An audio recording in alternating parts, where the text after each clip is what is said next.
मैंने bridge cross कर लिया है, 2 मिनट में आ जाऊंगा। ठीक है माँ।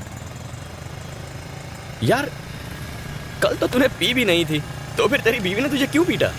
क्यों जले पे नमक छिड़क रहा है? हुआ ये कि कल मैं और मेरी बीवी मंदिर गए थे। हाँ। तभी अचानक एक बंदर ने हमारे सामने से रोड क्रॉस किया। ठीक है। उसे देख के मेरी बीवी बोली, देखो देखो तुम्हारा रिश्तेदार कैसे रोड पर आवारा घूम रहा है। अब ये सुन के मैं क्या चुप बैठता? मेरी खसक गई। मैंने बोला ससुर जी पाए लागू, बस फिर क्या।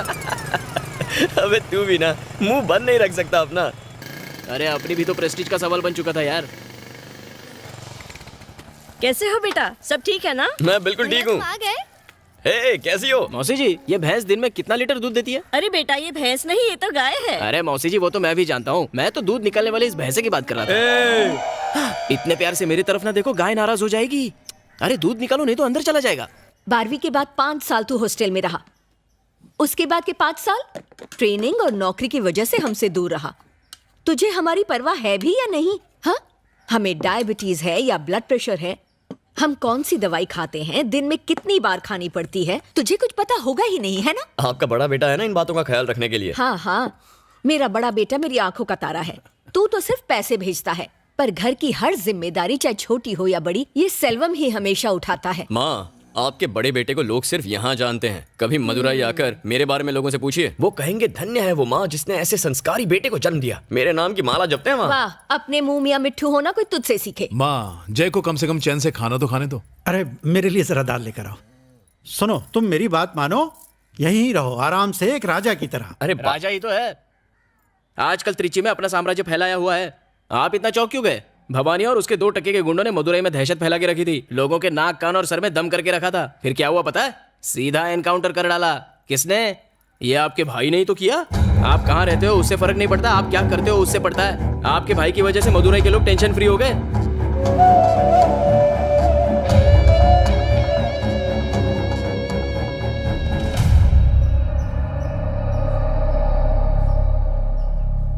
मेरे दादा रामास्वामी एक फ्रीडम फाइटर थे। उन्हें 4 बार मिनिस्टर बनाया गया था। एकदम ईमानदार और नेक आदमी थे। पुलिस स्टेशन में तुमने मेरा नाम क्यों लिया?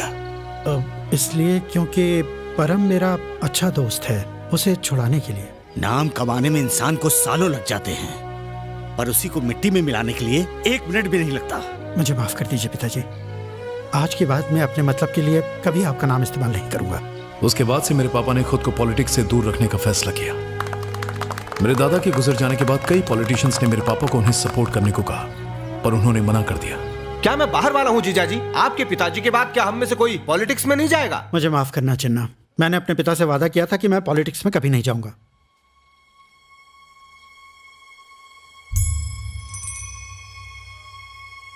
वादा तोड़ने की कोई जरूरत नहीं है। मैं आपके बेटे सेल्वम चिन्ना को ले मामा जा ने रहा हूं। मुझसे चलो, पूछे चलो, बिना चलो, मेरे लिए चलो। फैसला कर लिया। उस दिन से मेरी जिंदगी पूरी बदल गई। चिन्ना मामा को जिताने के लिए मैं हर दरवाजे पर वोट मांगने गया। तब मैंने जाना कि लोग मेरे दादा की कितनी इज्जत करते हैं। उस इलेक्शन में मेरी वजह से चिन्ना मामा जीत गए। अगले 4 सालों में उन्होंने दौलत, शोहरत और रुतबा कमाया। ऐसे पैसे और पावर का क्या फायदा? हमारी बिरादरी के लोग सिर्फ रामास्वामी के परिवार को ही पूछते हैं। जो भी हो, अगर वो परिवार आपकी मदद नहीं करता तो आप इलेक्शन नहीं जीतते। रामास्वामी के परिवार को अपनी तरफ करना ही होगा। तुम जाके सेल्वम के दिमाग में पॉलिटिक्स का कीड़ा छोड़ो। इस इलेक्शन में तुम्हारे लिए करोड़ों रुपए बहा दूंगा। अरे गहरे तुम्हारे दादा का नाम लेके जीत जाते हैं, फिर तुम खुद इलेक्शन क्यों नहीं लड़ते? तुम अगर लड़ना चाहते हो जरूर लड़ो, लेकिन एक बात याद रखना, पॉलिटिक्स में कमाया 1 रुपया भी मेरे घर में नहीं आना चाहिए। और हाँ, मुझसे किसी भी तरह की मदद की उम्मीद मत रखना। ठीक है पापा। मैं ये सोच के इलेक्शन में खड़ा हुआ कि मिस्त्री सेठ मेरा पूरा साथ देंगे, लेकिन उन्होंने मुंह मोड़ लिया। उस वक्त मेरे दोस्त लाल ने मेरी मदद की और दिन रात मेरे लिए प्रचार किया। मैंने हर बड़े के पैर छुए, उन्हें इज्जत दी, लेकिन मेरे दादा के नाम के बावजूद चिन्ना मामा के पैसे की ताकत के आगे मैं टिक नहीं पाया। वो भारी मेजोरिटी से जीत गए। सिर्फ नाम के जोर पर कोई जीत नहीं सकता सेल्वम, पैसों की भी जरूरत पड़ती है। ये 1000 का नोट रख लो, ये तुम्हें पैसों की याद दिलाता रहेगा। हारने के गम से ज्यादा हर अहरे गहरे की नसीहत मानो मुझे कांटे की तरह चुभती थी।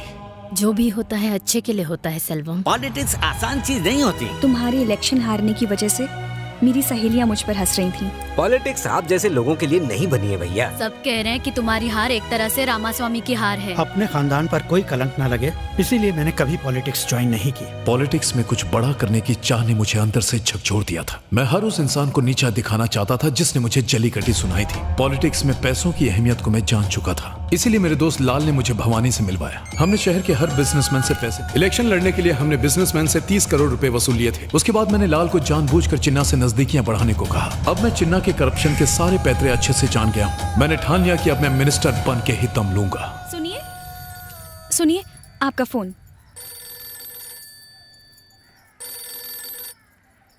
हेलो सेल्वम, जिस पुलिस वाले ने भवानी और उसके आदमी को मारा वो और कोई नहीं बल्कि जानता हूँ, मेरा भाई है। अब हम क्या करें? उसे सिर्फ सब इंस्पेक्टर के मर्डर के बारे में पता है। कल वो त्रिची वापस जा रहा है, घबराने की कोई जरूरत नहीं है। रखता हूँ। ठीक है।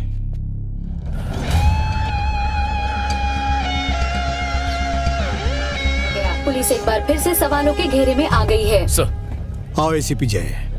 हमें लगा भवानी की मौत के बाद सब कुछ ठीक हो जाएगा, लेकिन हमारा सोचना गलत था। मेरा दोस्त उनका शिकार बन गया। सुनो जय सर, मैं चाहता हूं तुम इस केस को ऑफिशियली हैंडल करो। Yes sir.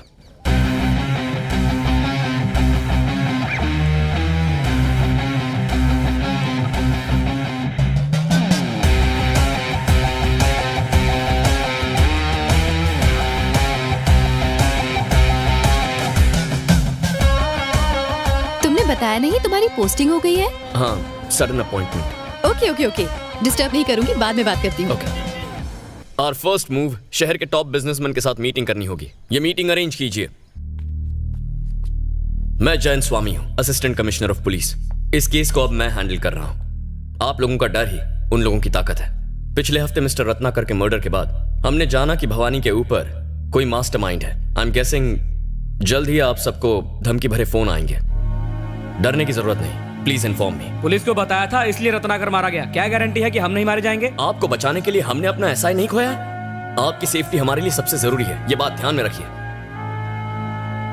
हमारे पास उन्हें पकड़ने का एक ही जरिया है, आप लोग। आपके सपोर्ट के बिना हम उन्हें नहीं पकड़ सकते। Please cooperate with us. Hey Selvam, तूने बोला था तेरा भाई हमारे मामलों में टांग नहीं अड़ाएगा। वो तो हमारे पीछे ही पड़ गया है। हम सब फंस जाएंगे। एक काम कर सेल्वम, सबसे पहले उसको ठोक। भाई ऐसा मत कीजिए भाई। तू क्या बक रहा है बे? भाई एक मामूली एसआई को मारा तो पूरी पुलिस फोर्स हमारे खिलाफ हो गई। सोचो अगर एक एसीपी को मारेंगे तो हमारे साथ क्या हो सकता है। रिस्क बहुत बड़ा है भाई। सुनिए, आते वक्त चिंटू के लिए केक लेते आइए। हाँ लो, पापा से बात करो। पापा मेरे लिए केक लाओ ना। बेटा, दोपहर को जब मैं घर आऊंगा तो लेते हुए आऊंगा, ठीक है ना? बाय बेटा। मेरी बात सुन सेल्वम। सुन लाल, 6 महीने बाद इलेक्शन है। तब तक बिजनेसमैन से जितना माल वसूल सकते हैं वसूलेंगे। इससे पहले कि मेरे भाई को पता चले, हम काम को खत्म कर देंगे। हाँ बोलिए। क्या सर, पुलिस मीटिंग करने जा रहे हैं? आप कौन? वही जिसने 5 बड़े बिजनेसमैन की लाशों को ब्रिज के नीचे सड़ने के लिए छोड़ दिया था। जल्दी से 2 करोड़ का इंतजाम करो, नहीं तो तुम्हारी लाश भी ब्रिज के नीचे सड़ते हुए मिलेगी। सर मेरी मानो तो इस बारे में पुलिस को बता दो। जरा ये सोचो, पुलिस मीटिंग से निकलते ही हमें उन बदमाशों का फोन आ गया। उनका कोई आदमी तो पुलिस में बैठा है। कहना क्या चाहते हो? हम क्या करें? फोन आते साथ हम अपनी मेहनत की कमाई उनके हाथ में रख दे। मेरे पास एक अच्छा आइडिया है। बताइए। इस शहर के बाहर मैं एक बड़े भाई को जानता हूँ। उसका नाम भी मदुराई के भवानी भाई जितना ही बड़ा है। अगर उससे मदद मांगे तो वो हमारा पीछा इनसे छुड़वा सकता है। सर, उनकी तो जवान बेटियां हैं, क्यों मुसीबत मोल ले रहे हैं? मुझे लगता है आपको पैसे दे देने चाहिए। रिस्क मत लीजिए, जान से बढ़कर कुछ नहीं है। चलिए।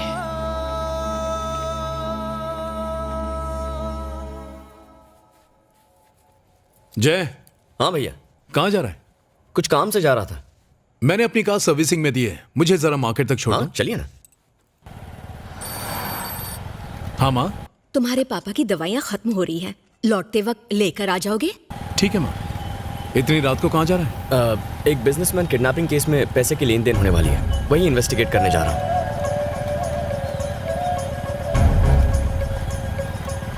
बस बस यहीं मोड़ पर रोक दे, यहीं। चल जल्दी आना भैया।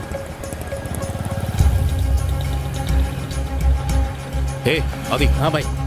मेरे भाई का पीछा करो और मुझे खबर देते रहना। ठीक है भाई।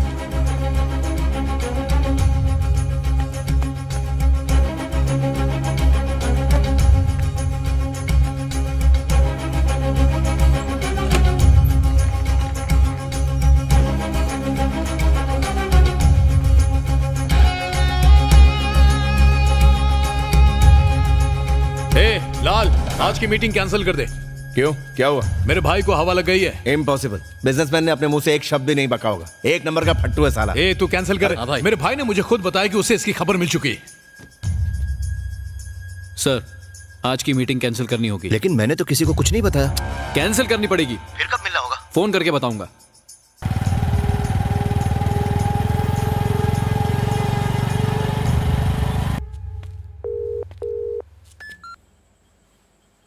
कहाँ है वो? रेसिडेंसी होटल, एक लड़की के साथ है। कहाँ? रेसिडेंसी? हाँ भाई। कहो तो वीडियो शूट कर लूं। पागल है क्या? वापस आ। ठीक है भाई। काफी पहले तुमसे कहना चाहता था, सोचा बाद में बता दूंगा। क्या हुआ सेल्वम? तेरा भाई तुझे टोपी पहना के कहीं और चला गया? हाँ, लड़की से मिलने जा रहा है तो क्या मुझे सच बताएगा? ए, उस मनोज सेठ से कल की मीटिंग फिक्स कर ले। ठीक है भाई। खाली फोकट टेंशन दे दिया। गुंडा था तब आवारा कुत्ते जैसे छू छू भागो यहाँ से करती थी। जैसे ही पता चला पुलिस वाला है, पालतू पपी की तरह गले लगा लिया। ये कुत्ता पहले घाट का था, अब उसके घर का हो गया है। सौम्या, मैं मत कर ज्यादा फ्लर्ट, वरना दिमाग में भर जाएगी डर्ट और कुछ दिन बाद तेरा दिल हो जाएगा हर्ट। अगर कर दी तूने अपनी लिमिट क्रॉस तो कर दूंगा तुझे out on a full toss. बेचारे की थोड़ी फैमिली प्रॉब्लम है। खोना दे तू अपना होश, बड़ी पते की बात बोल रहा हूँ मैं तुझे, जरा ध्यान से सोच। सौम्या, सौम्या, बोलो ना। बुरा तो नहीं मानोगी ना? नहीं मानूंगी, तुम बोल दो। जरा पास आओ ना।